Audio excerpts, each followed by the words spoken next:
Let me show you some phones that are worth 200 bucks compared to that phone.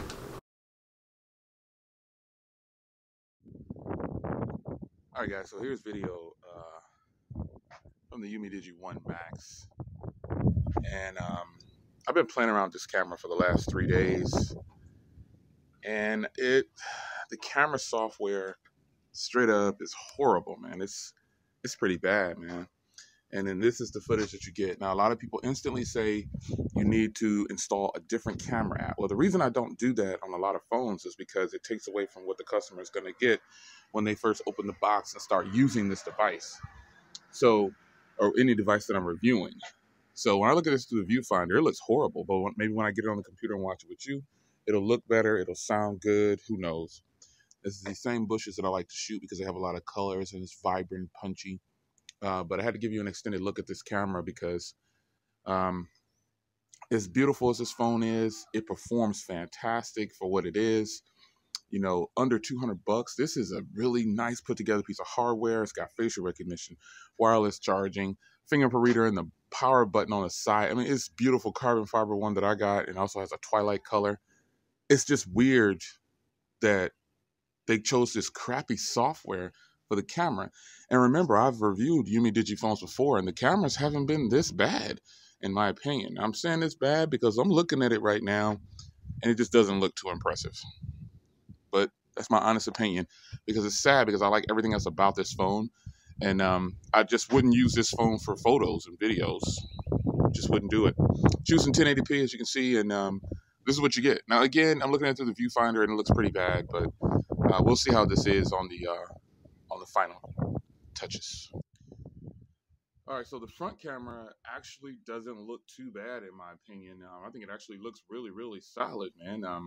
I'm impressed with the footage that's coming from this front camera. So again, when you're using a device, sometimes when you're looking at it on the device, it looks really bad. But you know, by the time I get to this portion of the video, wherever I plug this, I might say, hey, it actually looks really good. So this front camera, though, I actually could use this for vlogs, man. It's actually pretty good. And depending on how well this audio comes out, might be good for vlogs. It's windy outside. It's a gloomy day.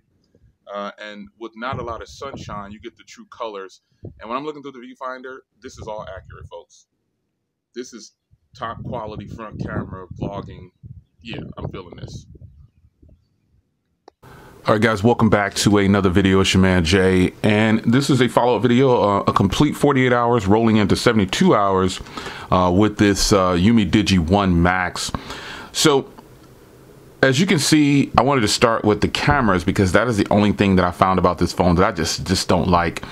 I don't like the camera software. I don't like the performance of the cameras, and that's pretty much it. The front camera really did impress me. The front camera is actually really good, but I learned that the audio on it is not up to my standards. It's okay. It sounds decent. But other than that, folks, I mean, I'm not gonna, like I said in the intro of the video, I'm not gonna install a different camera APK to try to get better footage, because this is what Umidigi decided to give us. You know, they put together this sweet package, and then this is the crappy camera software that they chose to put on there. I mean, this is really a beautiful device. Hardware is up to par. This is like flagship, quote unquote, premium flagship hardware. That's just what it is. There's no other way to say it. This phone is actually fantastic when it comes to the hardware. And it's unfortunate that they dropped the ball. And they really did. They dropped the ball on this camera software. It's depressing, to say the least. And anybody that says that this camera software and the camera footage is perfect, hey, I applaud you. You definitely, your standards are not very much, because I've got a ton of phones, and I thought this camera was going to match the hardware, and it doesn't. So I'm not going to beat that horse up. Just going to tell you that, you know, the camera software is just not the best. Now, moving on to software, it flies. There's nothing. I mean, it's a stock Android experience, so it's going to be really, really good. You know, you've got 128 gigs onboard storage, 4 gigs of DDR4X RAM, and that's just really good. The phone charges decently fast. It's not the fastest charging phone I've had out there, but it is a big battery, so you need to keep that in mind. But you know, the fingerprint reader is extremely accurate in my testing. It's not the fastest, but it is there. And I like that it's in the power button, you know, because when I'm holding the phone like this, I've got that finger programmed. And then when I'm holding the phone like this, obviously I have this finger programmed. So it's not the fastest piece of software. The experience is not the fastest when it comes to unlocking the device, but it's good. I've already harped all over the hardware. You know, it's impressive, man. You get Type-C, you get a headphone jack. The one thing I do want to talk on is the speaker at the bottom. It's definitely not the loudest. After using it for a few days, it's definitely not the loudest speaker. It's really on the low side. There's nothing else to say about that. It's just not a very loud speaker. And it's kind of weird that this is being a little picky, but I think anybody would notice this, that the headphone jack is not centered. It's pushed towards the bottom. And it's kind of strange, but you can see there, the headphone jack is towards the bottom of the device, or towards the back of the device, I should say. So that's the back, that's the front. When you look at it like this, it's kind of towards the back of the phone. And I'm like, I don't understand that. But it is what it is. And you know, I looked at other phones that had headphone jacks, and they're completely centered. Most of the phones that I have, they have a headphone jack. They're completely centered as best they can have them. So yeah, looks pretty centered on most of the phones that I have sitting by me that have headphone jacks. And it's kind of strange that this one is that way. Again, also that speaker is, you know, not the best.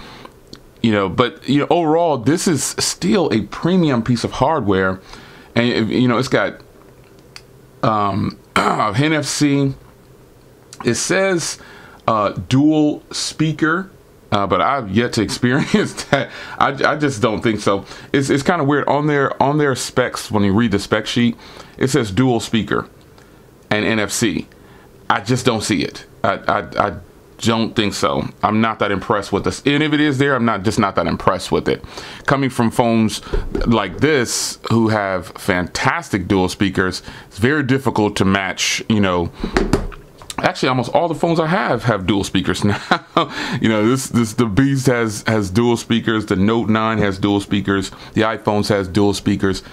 If you're gonna do dual speakers, you got to bring it. But you know, it may sound like I'm not really that impressed. Some of you guys have said that one of these cameras is fake. I didn't bother even testing that. And I do believe you, because the quality that's coming from the cameras, I'm not gonna beat that horse up. Overall, folks, in the last 2 to 3 days, I have not been disappointed with the phone overall. It's got fantastic battery. LTE coverage is actually really decent. No drop calls or anything. Messages and everything work as soon as I put my SIM card in there. This is just a follow-up. There's not much I can tell you at this point. Now, if things change, then I'll definitely tell you so. But you know, this is a 720p display, and it's beautiful, 6.3 inches, so it works. You know what I'm saying? It's not bad at all. It's a beautiful display for what it is. I'm just not sold on, and it's gonna sound crazy, but the things that I dislike, really, they don't outweigh the likes. Like, the cons don't outweigh the pros for this phone. But it's disappointing because I like to shoot videos, I like to listen to media, not through a headphone jack. And this is such a letdown, almost, that they put this sorry cameras on here with the software and put a weak speaker. It's just kind of weird. Those are disappointing features that I actually use a lot. I use the camera a lot. I use the speaker a lot. Some people say, you know, well, who listens to music out loud on the speakers? Well, I do. You know what I'm saying? There's a ton of people that do. I'll sit my phone down in the bathroom while I'm showering or something. If it's water resistant, I'll put it up in the shower, a little thing where I'll just blast it. And I have Bluetooth speakers, waterproof Bluetooth speakers, but it's just quicker to just throw your phone up on the rack, take a shower, or if you're sitting in the kitchen cooking, just anything. I like a powerful set of speakers. So it's just one of those things that this is such a premium package, but I'm just not that impressed with it overall. I'm impressed with it, but the cons are really weighing on me. I'm more shocked at how they put together this beautiful package at such a low cost, and then disappointing me in two areas that are important to me, which is camera and speakers. So overall, though, it's a decent phone. I'm liking it so far. Battery's good. Performance is good. No, look at this thing is fly. It's a P23 here, to my surprise, but it's really, really nice. It's got packed with features, but it's hard to overlook for me. I'm kind of OCD when it comes to the cameras, man.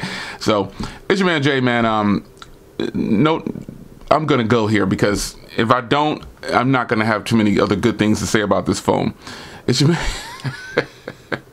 I'm just being honest, man. It's a good phone, but I will say that I don't think this is worth $200. Let me show you some phones that are worth $200 compared to that phone. Well worth $200. Well worth $200. Extremely worth $200. Like dominating $200. Just fantastic $200 phone. Really worth $200. Yeah. Will always be worth $200. I think that was a little bit higher though. Even this one is down to almost $200, and that is what this phone is competing with. And honestly, right now, it may have the premium hardware and all the nice things, but I don't think it's competing with any of these phones when it comes to the cameras, and probably not even the speaker. But I don't hate it, so don't think that I hate it. It's your man Jay. I'm out.